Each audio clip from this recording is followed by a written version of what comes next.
Joining us for part two of our doubleheader, Ryan Preece, driver of the number 41, HaasTooling.com Ford Mustang in the NASCAR Cup Series. And Ryan, I'll just start with the question that I know everybody's probably got on their minds is, how you feeling today? I feel fine. Yeah, I mean, obviously when you wreck, you're going to be a little sore, but from, I mean, I felt fine when I got out of the race car and Monday I was a little sore and I was still able to do my workouts and everything I wanted to do, and woke up today and I felt fine. So, just obviously the mindset is everything's looking forward to Dover and hoping that we get qualifying in, because as a lot of you guys know, track position is huge, and we unfortunately haven't been able to get the amount of points that we've been working towards. So, but yeah, no, I feel good. All right. Good to hear that. Let's kick it off. We got a line of questions here. Let's start with Bob. Go ahead, Bob. Kick us off. Yeah, Brian, I was curious if you've looked at the in-car camera from your accident and kind of how violently you moved. And I'm curious if you've talked to anybody yet, or is that considered normal or abnormal to reaction in that wreck? Well, I can tell you I lived it, firsthand experience, and then going back and seeing it. It's certainly, it doesn't, you're wrecking and it never feels great, but all the safety, everything that everybody does to mount my seat and the seat belts and everything that you do in precautions for, a wreck like that, everything did its job. So, I'm going over to the R&D center tomorrow after our sim session to go over the wreck with them and kind of let them know what, how I felt during it and after it. And obviously, NASCAR is working to keep evolving and keeping us drivers safe. I think that's obviously always the number one priority is making sure none of us get hurt. And so, yeah. And I'm curious, do you, a lot of us look at what Larson's car and are like, wow, how did that happen? Is there, if anything if anything needs to be changed, do you get involved in those type of discussions? Do you want to know where, what's being done, or are you like, look, I'm strapping in this car, I'm interested in what my cockpit's like, and I'm just going to go race? There's a lot of, it's tough to say. Like, at the end of the day, I want to know, about my race car and those things. But yeah, I am 100% just, if I feel comfortable in my cockpit, I feel safe. So, anything outside of that with car structure and those items, I can only protect the things that are in my little realm. And I make sure that I try to, feel as comfortable and as safe as I can in there. So, but at the end of the day, I got up yesterday at 6:30 in the morning. I came here to SHR. I worked out. I did all those things. So, very, very, very lucky to have a great group of people putting safety first and at this organization. And I'm okay. Thank you, Bob. Let's go to Marty Sakala. Go ahead, Marty. Thanks, Dan. Ryan, glad to see you okay after that incident. You mentioned post-race out of the infield care center about having these good runs lately and then getting wrecked. You've been battling real hard near the front, at least in the last 3 races. How much does that motivate you entering Dover, trying to get that first top 10 of the season and maybe even a win? Yeah, it's frustrating because we've had a lot of races where we've had good speed. We've had, I've always said that you got to start with top 15s or top 10s and consistently running there, and then top 5s and chasing wins. Right. And I feel like, especially the past 4 weeks, that we've had cars and we've been putting races together to have opportunities like that. And then just, at the end of the race, a lot of things that just chaos breaks out. And sometimes you're the bug and sometimes you're the windshield. And ultimately it'll be nice when we're the windshield, not the bug. But I'm proud of the fact that, our team, our pit crew, Chad's doing a great job, and everybody, our engineers are working, together, and that's what it takes. And but as I don't know if many of you guys listen to Denny's podcast, but that's something that I've enjoyed listening to because of his honest opinion of what it takes to win at this level now, and how much the sport has kind of evolved. It doesn't always take the fastest car to win anymore. Now it takes execution. So that's something that I know I've been focusing on for the past week or so, and really just kind of turning my attention more so than ever to the little details that it takes to make sure that, when lap 380 is there, that you're still giving yourself an opportunity to have a chance at it. Following up on Denny's podcast, he's been giving out ideas, not just on there, but also Twitter, for a bracket-like competition that pays out a bunch to the winner and to anyone who has a perfect bracket, a little bit similar to what DirecTV did with the head-to-head challenge in 2010. What's your take on it? Would you be down for that? A little fun competition during the summer? So I haven't heard the details yet. Obviously I've been seeing some posts on it, but a midsummer class, like something like that'll create excitement. I think you have to be very willing to try things, and anything that creates hype is never a bad thing, right? But without knowing any of the details, I don't really know, but it sounds pretty interesting. Looking forward to seeing you this weekend. Best of luck. Thanks. Thank you, Marty. Let's go to Nathan Solomon. Hello, Nathan. Thanks, Dan. Ryan, appreciate you taking some time here. And following up on a couple of questions ago, you mentioned the NASCAR is a 5-car, NASCAR has your car. So when they're looking at cars and trying to piece together kind of what happened in that wreck, what do you hope that you can learn and NASCAR can learn, and really everybody can learn about kind of what can happen or what happened and what can be done to kind of increase the safety in incidents like that?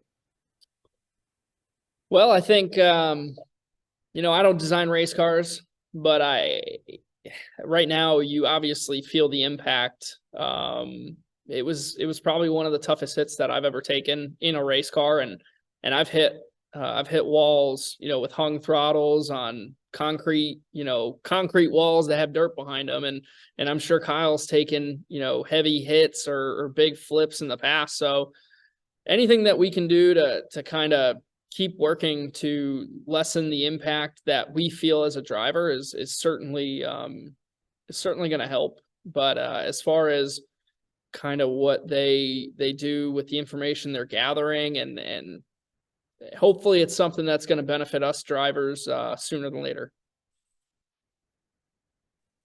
And then looking ahead to this weekend, Dover's one of the races you did last year. So is it beneficial at all to kind of have that notebook to an extent from the next gen car?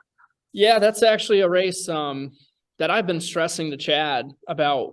I really felt like we had such a good race car last year, and just we never got track position, and we actually had a tire go down a couple times, and then I believe when AJ lost a tire during the green flag pit cycle, we lost a lap or 2 laps or whatever it was, and it just kind of dampened our day. But from a speed standpoint, we were really fast in practice, and we had a great race car. So, I feel like some of our baseline of what we've decided to take this weekend strongly goes off of that. And I have high expectations. Just as you all know, it's Dover and it's April, and it tends to rain a lot up there. So hopefully we can at least get practice and qualifying in or something for us, and not have to start 30th and work your way back up the entire race. Thanks, Ryan. Appreciate it. Thanks. Let's go to David Hoffman. Hello, David. Hey, Dan. Thanks for taking the time, Ryan. I know, kind of basing off of Marty's question earlier, I mean, you've been beat up a couple times already this year. Just mentally, what keeps you going despite the start of the year that you've had?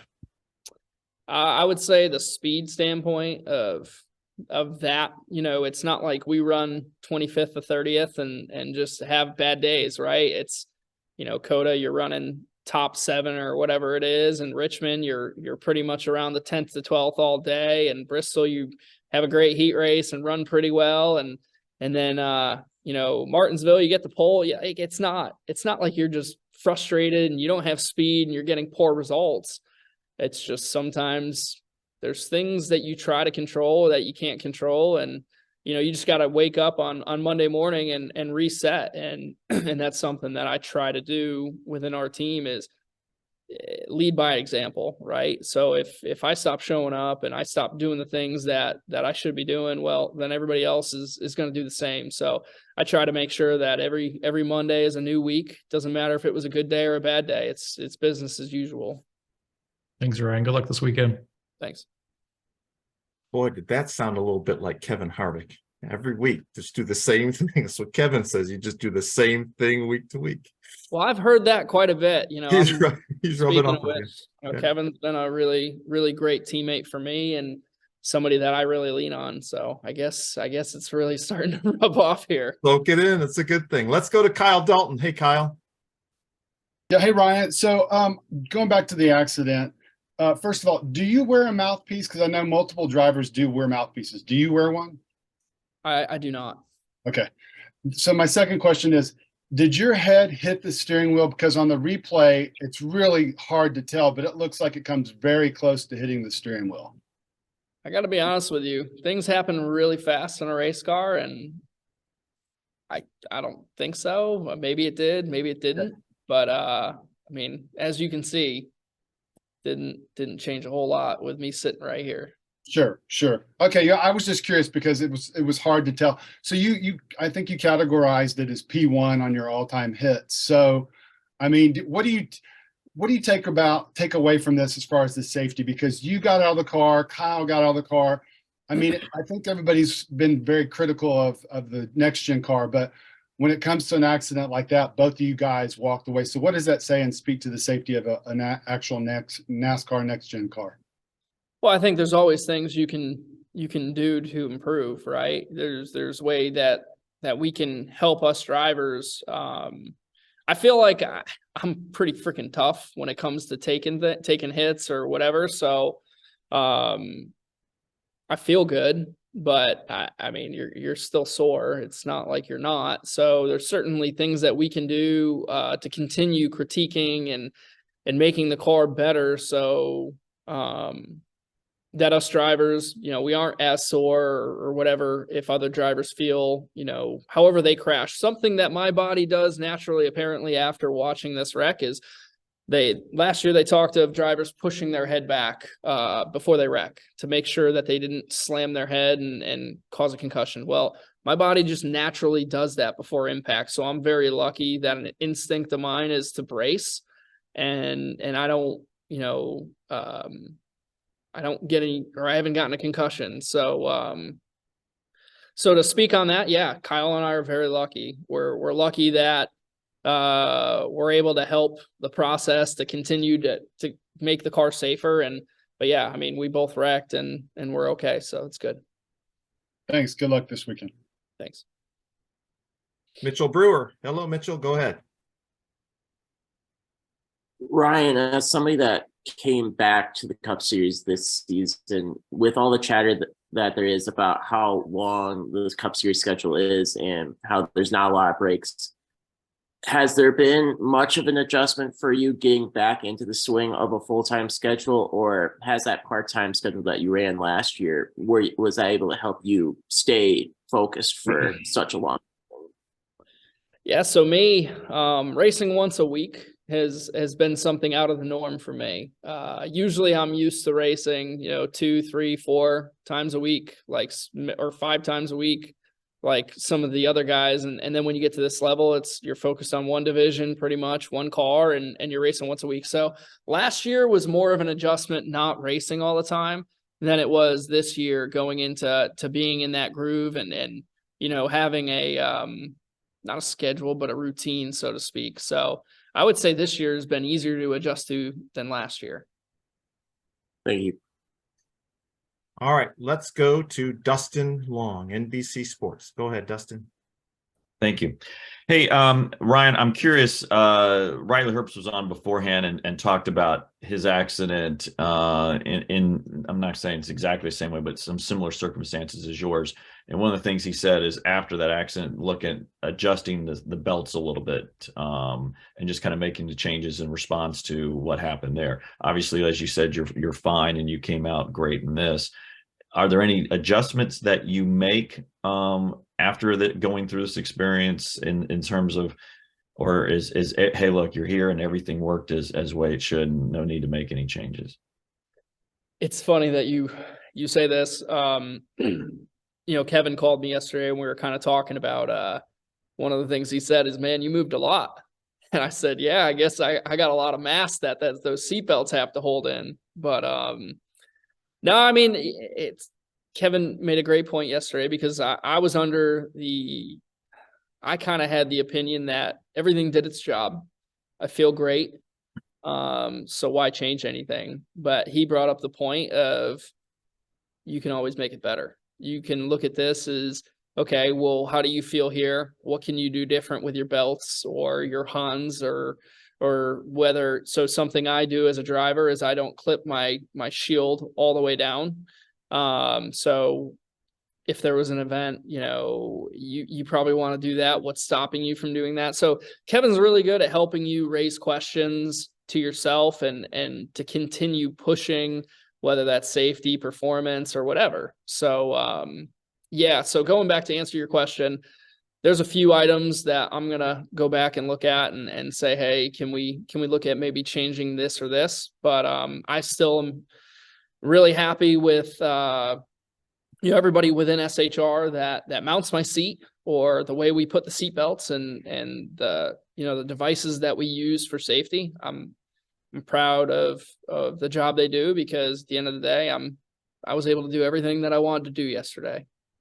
Forgive me, just to follow up, is you talked about not clipping your visor, not being a driver. I don't know why one would or would not. Why hadn't you in the past? And I'm guessing now that's something you'll probably clip the visor to kind of prevent. Can you talk me through that, please? Yeah. Well, just for me, it's a habit. I've never clipped my visor completely down. Now that's a half inch of area. I don't know. I can't necessarily give you an honest answer or not necessarily an honest answer. I can't give you an answer of why I do it. I just do it. So it's, it's just what I do. Okay. And I'm curious, when there's a big event like this, I guess in my mind, I almost imagine like when you win a race, you get a lot of text messages, everybody's congratulating you on something like this. I almost wonder if your phone is blowing up in the sense of, hey, I hope you're okay, or thank God you're okay, or things like that. What was that like, or am I wrong in assuming that something like that happens? No, you're right. So quick little story is my house actually got struck by lightning 2 weeks ago. And so my internet in my garage, which if I don't have internet in my shop, I don't have a cell phone signal, so I have to leave it at the window. So yes, to answer your question, my phone kept going off and I kept having to walk from what I was doing over, which you're thankful for, people caring, right? I got a lot of text messages from people with different organizations, a lot of drivers, a lot of people I used to race with. So, yeah, no, it was a lot more text messages than I really thought I would get, but it was certainly, people want to see you okay, I guess. So that's a good thing. Thank you very much. Yeah. All right, thank you, Dustin. Ryan, we're going to close it out here with Kelly Crandall. Kelly, you get the last questions for Ryan. Thanks, Dan. Ryan, I apologize. I jumped in late, so you might have answered this, but NASCAR said obviously they have the 5, and then Stewart-Haas, of course, brought your car over to R&D. What conversations, if any, are you having with NASCAR? Just feedback or questions that you have of what happened and what they're finding? Yeah, so I know from what I believe, Kyle's probably gone over there yesterday, and I'm going over there tomorrow to kind of just go through what I felt and how I feel and just some of those things, just to give them my input, and then kind of let them give me their analysis on everything. So obviously we don't ever want to be in a what happened situation of where we have bad conversations. We're very lucky that Kyle and I can go over there and we can use this as a moment to continue evolving this car and making it better. But yeah, so that's I'll have my conversations tomorrow. Thanks. And the other thing, and again, apologize if this was asked, is obviously you drivers know what you do is, not safe, right? It could be dangerous. You're going to take some hard hits. When you take a hit like that on Sunday, though, was that one of those where it kind of just was a jolt or a shock to the system of just how fast and just how hard and just how dangerous this is? Well, I think it certainly puts perspective to people. Us as drivers, you don't want to take any more risks than you already are, knowing you are.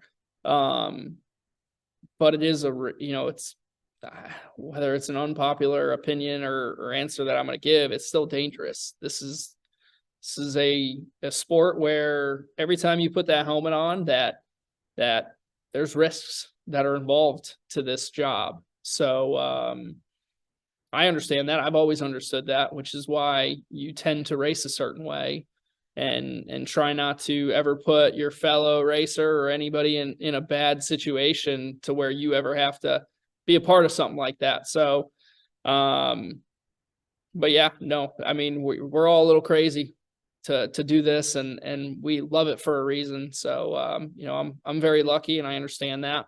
Every week to be able to be at NASCAR's top level and perform this and do this. Thank you.